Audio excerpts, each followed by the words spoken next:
I welcome you specially again to our channel, When People TV channel. So, Vanguard newspaper just dropped this big one, and trust me, it's a serious game changer for Nigeria's economy and port system. Let's break it down in a way you all will understand and gist your neighbor about it later, okay? Apparently, Nigerdock and the Nigerian Port Authority (NPA) have finalized a massive $1 billion agreement to build a brand new airport, Snake Island Port, inside Lagos State. Yes, you heard that right. $1 billion.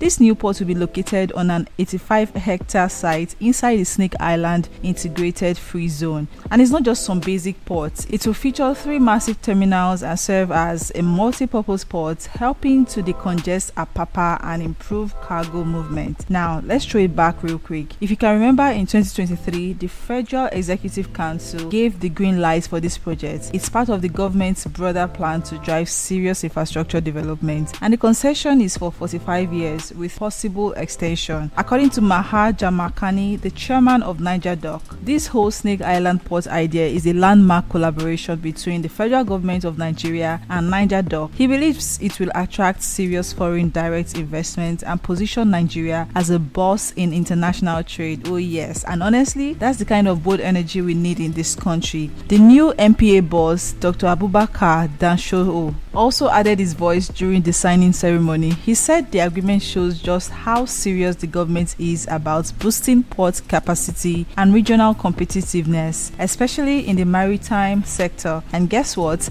The NPA is actively working with the private sector like Nigerdock to attract solid investment, ensure transparency, and create jobs. It's the kind of public-private partnership that usually makes sense. Now, I know some of you might be wondering, how does this Snake Island port concern us in this country? Well, here's how. It will increase trade capacity, which means easier access to goods even for us in the southeast. Then job creation across supply chains, from imports to exports to logistics and distribution. It will also set a good example for other regions to push for similar development. Imagine something like this in Igbo. Oh my goodness. So, my people, that's the latest update from the port world. Snake Island Port is officially happening. $1 billion investment, big vision and long-term impact. What do you think about this kind of projects? Where do you think they will source this kind of money from? And do you believe something like this can happen in the southeast too? Drop your thoughts in the comments, and please don't forget to always like, share and subscribe to our channel. We'll see you in the next video.